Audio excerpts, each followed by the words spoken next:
Even 3,000 years ago, people are thinking about what's my legacy? What kind of an impact am I leaving on this world? Welcome to Proofread, a podcast to help you read more of what you love and less of what you don't. Welcome to Proofread. I'm Kacy. I'm Tyler. And we're here to help you figure out what to read and what to skip. That's right. So we've got a classic for you today. And this is a proper classic, right? If we classic. think of inspired by Greece or Rome as classical definition. The most classic. This is classical.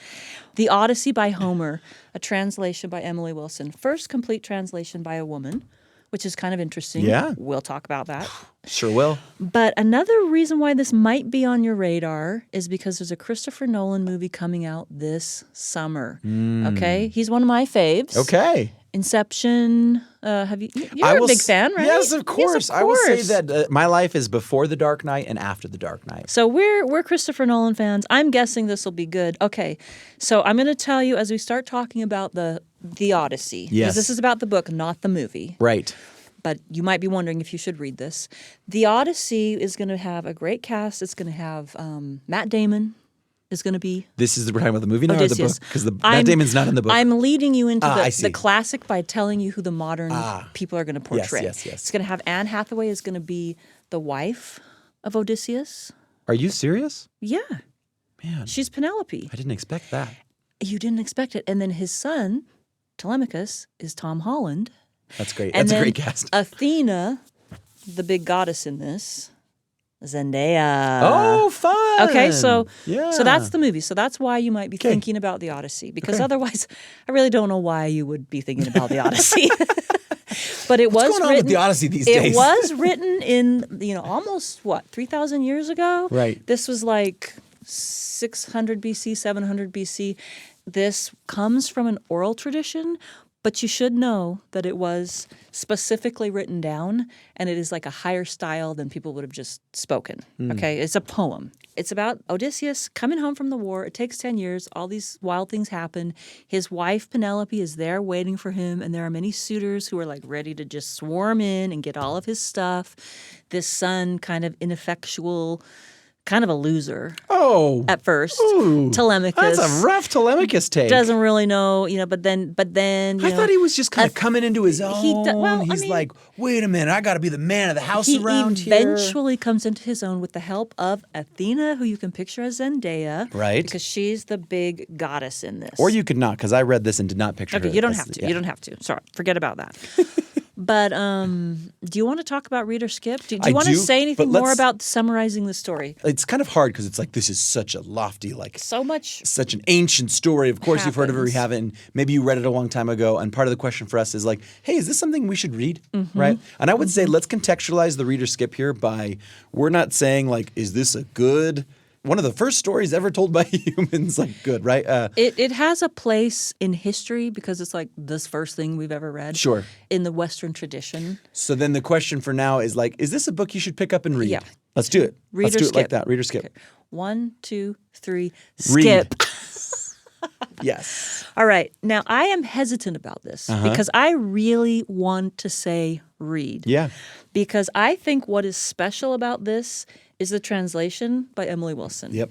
And I want to say read the introduction. I loved the introduction. I found it fascinating. And the only reason why I think you should read the Odyssey is just like, if you want to, maybe so you can say you could, or something like that. But I didn't. I read it and I didn't love reading it. I loved reading more about how this woman made some new decisions about how she was going to translate it. And I think the introduction is worth reading. And I would say read the introduction. So there's so much I want to say. Skip the poem. The cool thing about this like translation, we can talk about this, but like that opening line, the opening line of her translation is, tell me about a complicated man. And I just thought that was a fun way to start it. Yeah. Did you notice what other people have translated it to be? No. They opened it. It's so much more wordy, where they're like, every other translation has been, sing to me of the man muse, the man of twists and turns. That was even in 1996. Someone was still keeping this. Tell me, O Muse, of that ingenious hero who traveled far and wide after he had sacked the famous town of Troy. So for hers, for that same couplet would be, tell me about a complicated man.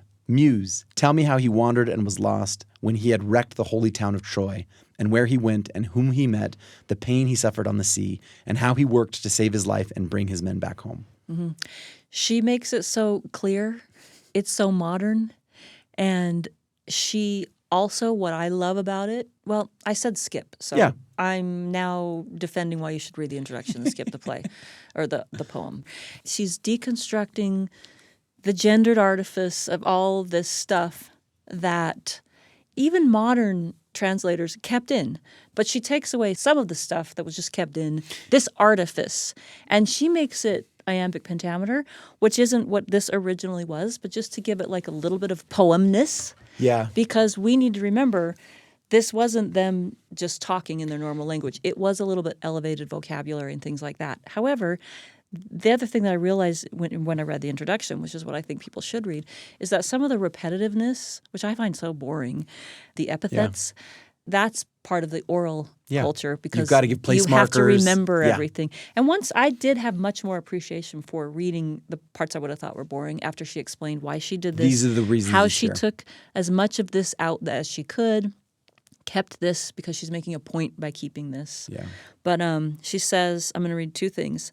This is why I think you might want to read the Odyssey.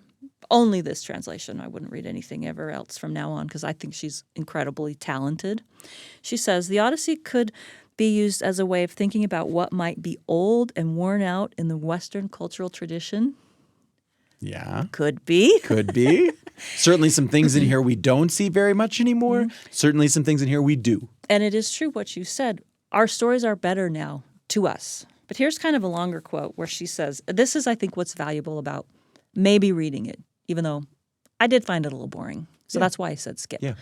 Odysseus is a migrant, but he's also a political and military leader, a strategist, a poet, a loving husband and father, an adulterer, a homeless person, an athlete, a disabled cripple, a soldier with a traumatic past, a pirate, thief, and liar, a fugitive, a colonial invader, a homeowner, a sailor, a construction worker, a mass murderer, and a war hero.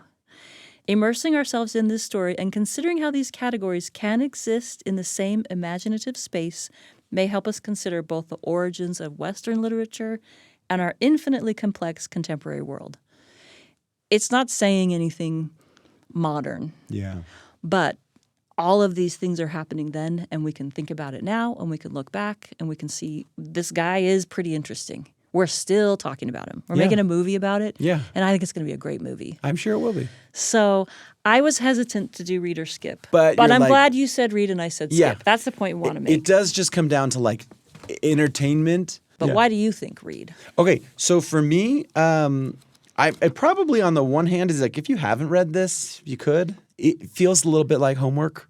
Yeah. Like, let's be real. It I feels a kind little bit of like homework, felt and the like- reason for that is we are not initiated into this kind of a thing. Yeah. It was boring to me. And I'm an English major who loved the introduction, who is going to tell people to read the introduction. And I was just like, okay, come on, I get the idea. Because it's very different from the stories that we read now. It's not complex in the same way that we would want it to be. And it's not making any points that we want it to be making. Yeah. And also, and I will sound unsophisticated when I say this, but this is the truth. They just do all this weird stuff that we don't do anymore, that we don't care about. Yeah, that don't make sense. Yeah. There's a part of me that wants to say, like, maybe you could read it like it's a magical realism, which seems like an absurd thing to say. But I guess for me, the reason to read this is something along the lines of, in doing so, you will get exposed to a like different way of storytelling that, I'm going to be honest, is less engaging. Agree. Like, it's less engaging, it's less interesting. Our minds aren't formed around stories told in this way. Like, this translation is in like verse, like it's, you know, the way it reads, it's like you're reading this long poem. But anytime that I have invested myself in trying to say, hey, let me wrestle with this for a little while, it's worthwhile to me. It's not a page turner. It isn't anything. even like when you read Shakespeare and you're like, well, it's worth it to maybe get into the Shakespeare.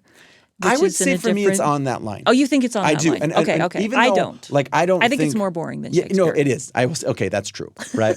But in the same way of like, you don't casually read a Shakespeare play like, oh man, what's going to happen, right? Like you're reading that and you're putting your like thinking You're cap doing a little on to work say like, okay, to get to the meaning. let me get this, right? For me, it was part of the fun was kind of thinking about where are the morals in this? What are the driving motivations? What's happening? What is this story suggesting about how humans are and how they work? And it's complicated by the fact that there's this whole mythology and all of these god characters that play different things. And that to me is also a little bit fascinating, is to say, what would it be like to think that there are gods showing up at any time disguised and giving you power, right? Yeah. Or cursing you.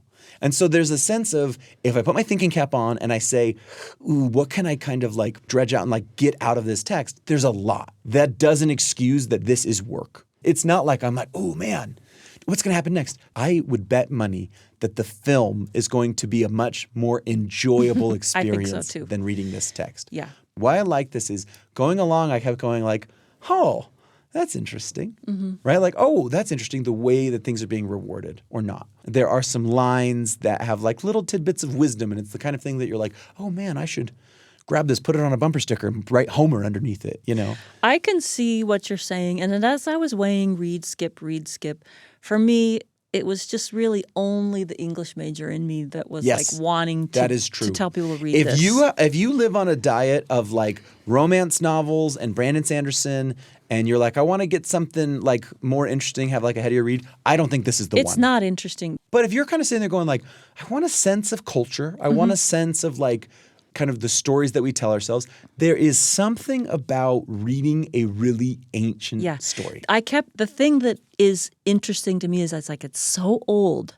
And even though so much of it is so foreign and I think so many different things than they do, there's still this pretty interesting story. Here's the other thing I want to say is like, because it's so old, you see echoes from this story in a lot of other stories. Yeah. And I know this is like a really lame way to do this, but have you watched Seinfeld? Yes. If you didn't watch Seinfeld, you don't understand a lot of like later sitcoms. Right. Because it is Exactly. building on that in certain ways. Yeah, you can tell a younger person right now like, oh, go watch Seinfeld. And they watch it and they're like, this isn't that interesting. It's kind of slow. There's like a writing thing. Some of them will really appreciate it, right? But others it was are the like, first of a new kind of humor. yeah. But then like, I loved the show 30 Rock. Like when my wife and I were first married, we watched that show every Thursday, you know? too. And then Seinfeld came out on Netflix a couple years ago, and I was like, oh, I'm going to do my duty and watch some of these episodes, you know? And I'd seen some of them on syndication when I was younger. I remember everyone watching the finale at the end, you know? But when I watched that Seinfeld back after I having this great love of 30 Rock, I was like, oh my gosh. 30 Rock is ripping off Seinfeld all of the time. And they wouldn't say ripping off. They would say allusions or they're building on, right? And it's funnier and it has more jokes and the jokes come faster and it's better. That's like everything now. But like this is Seinfeld like, walked so 30 Rock could it run, feels right? so slow, but you're But like you see this here, and I just tried to. Sorry, I'm like overdoing it here, but I tried to watch the original Teenage Mutant Ninja Turtles with my son Gus, and as we watched it, I was like, he's not going to like it. There's not enough going on. And guess what? He didn't. There wasn't enough going Right. on. But then we watched one of these like new Ninja Turtle movies, and he was like, Dad, let's watch the whole thing. I know. And so it is this sense of it's hard for us to value and appreciate Exactly. something like this because our stories are better. Our stories are better, but that's the only thing that makes me want to hark back to it is caring about old things. What I liked about this is reading through this and getting to a space that was like a sentence like this. This is Penelope talking to Odysseus when he comes back and he's disguised as a beggar. And she's talking to him about why she's being kind. And she says, human beings have short lives. If we are cruel, everyone will curse us during our life and mock us when we die.